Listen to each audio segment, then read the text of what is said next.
ఇక ఎన్నికల పోలింగ్ ముగిసినప్పటి నుంచి కూడా అనంతపురం జిల్లా తాడిపత్రిలో యుద్ధ వాతావరణం అయితే కొనసాగుతోంది. వైసీపీ టీడీపీ వర్గీయులు ఒకరిపై ఒకరు దాడులకైతే పాల్పడుతున్నారు. పరిస్థితి సద్దుమణగకపోవడంతో వైసీపీ నేత కేతిరెడ్డి పెద్దారెడ్డి, టీడీపీ నేత జేసీ ప్రభాకర్ రెడ్డి పోలీసులు అయితే తాడిపత్రి నుంచి వేరే ప్రాంతానికైతే తరలించారు. అక్కడ రాష్ట్ర పోలీసులతో పాటు కేంద్ర బలగాలు సైతం పహారా కాస్తున్నాయి. ప్రస్తుత పరిస్థితిని మా ప్రతినిధి రవిచంద్ర లైవ్ లో అందిస్తారు. రవిచంద్ర, చెప్పండి, ప్రస్తుతం తాడిపత్రిలో పరిస్థితి ఏ విధంగా ఉంది అసలు? పద్మ, ఏదైతే రాత్రి వరకు కొనసాగిన ఉద్రిక్త వాతావరణం కొంత అదనపు బలగాలను తరలించడంతో పరిస్థితి అయితే అదుపులోకి వచ్చిందని చెప్పొచ్చు. జిల్లా ఎస్పీ అమిత్ బర్దర్తో పాటు అనంతపురం పోలీస్ రేంజ్ డీఐజీ కూడా ఇద్దరు కూడా తాడిపత్రిలో మకాం వేశారు. తాడిపత్రిలో మకాం వేసి పరిస్థితిని ఎప్పటికప్పుడు సమీక్షిస్తున్నారు.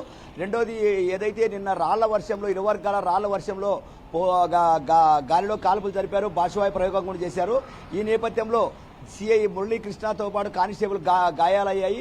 మరోవైపు వైసీపీ నుంచి కానీ టీడీపీ కొంతమందికి గాయాలయ్యాయి. ఈ గాయపడిన వారందరి కూడా వైద్య చికిత్సలు అందించారు. ఏదైతే సిఐ మీద దాడి, ఏదైతే రాళ్ల వర్షంలో గాయాలయ్యాయో సిఐ మురళీకృష్ణ ఫిర్యాదు మేరకు పోలీస్ కేసులు ఇరు వర్గాల మీద కూడా పోలీస్ కేసులు నమోదు చేసినట్లు మనకి సమాచారం ఉంది. మరోవైపు ఇద్దరు నేతలను కూడా రహస్య ప్రాంతానికి తరలించారు. పూర్తిగా పరిస్థితిని అదుపులోకి తెచ్చే క్రమంలో అటు వైసీపీ అభ్యర్థి ఎమ్మెల్యే కేతిరెడ్డి పెద్దారెడ్డి, మరోవైపు టీడీపీ అభ్యర్థి జేసీ అస్మిత్ రెడ్డి నివాసాలకు వెళ్లే ప్రాంతంలో పూర్తిగా కూడా రాకపోకల మీద ఆంక్షలు విధించి కూడా బ్యారికేడ్లు ఏర్పాటు చేశారు పోలీసులు. ఇరువైపులో కూడా ఏ ఒక్కరిని కూడా అనుమతించుకోకుండా పెద్ద ఎత్తున గుమిగూడకుండా 144 సెక్షన్ కఠినంగా అమలు చేస్తున్నారు. రెండోది, కేసులు నమోదు చేయడంతో పాటు నిన్న ఏదైతే ఈ ఇరు వర్గాల్లో రాళ్లు రువ్వుకోవడంలో ఏదైతే పాల్గొన్నారో వారందరినీ కూడా గుర్తించే పనిలో ఉన్నారో ఇద్దరిని కూడా గుర్తించి ఇద్దరి మీద కేసులు నమోదు చేసి అరెస్టులు చేయడానికి రంగం సిద్ధమైంది.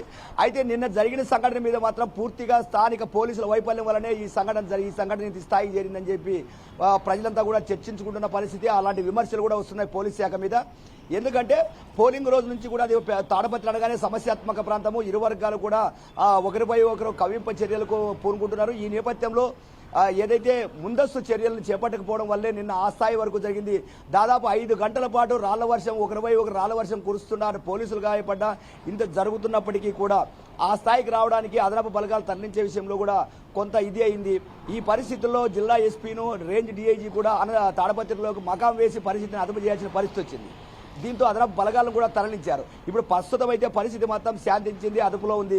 అయితే ఈ జరిగిన సంఘటన మీద పోలీసు వైఫల్యం ఎంతవరకు ఉంది, రెండోది కారకులు ఎవరు, ఒకవైపు కేసులు నమోదు చేసి వారి మీద చర్యలు తీసుకోవడంతో పాటు మరోస వైపు పోలీసు వైఫల్యం మీద కూడా స్థానిక పోలీసు వైఫల్యం మీద కూడా శాఖాపరమైన విచారణ కూడా కొనసాగుతున్నట్లు మనకు సమాచారం ఉంది. అయితే జిల్లా వ్యాప్తంగా కౌంటింగ్ కూడా వచ్చే 4వ తేదీ కౌంటింగ్ జరిగే నేపథ్యంలో ఎక్కడ కూడా గొడవలు జరగడానికి అవకాశం లేకోకుండా కఠిన చర్యలు తీసుకోవాలని, సమస్యాత్మక ప్రాంతాలను అన్నింటిలో కూడా డేకకళ్లతో కూడా పర్యవేక్షించాలని, రెండోది గుడవలకు పాల్పడతారని అనుమానం ఉన్న వారు అందరినీ కూడా అదుపులోకి తీసుకుని అవసరమైతే తీవ్ర స్థాయిలో హెచ్చరికలు చేయాలి, ఎక్కడికక్కడ కట్టడి చేయాలని చెప్పి రాష్ట్ర పోలీసు అధికారులు కూడా సీరియస్ గా జిల్లా అధికార యంత్రాంగానికి ఆదేశాలు ఇచ్చిన నేపథ్యంలో జిల్లా అధికార యంత్రాంగం పూర్తిగా సమస్యాత్మక ప్రాంతాల మీద దృష్టి పెట్టింది.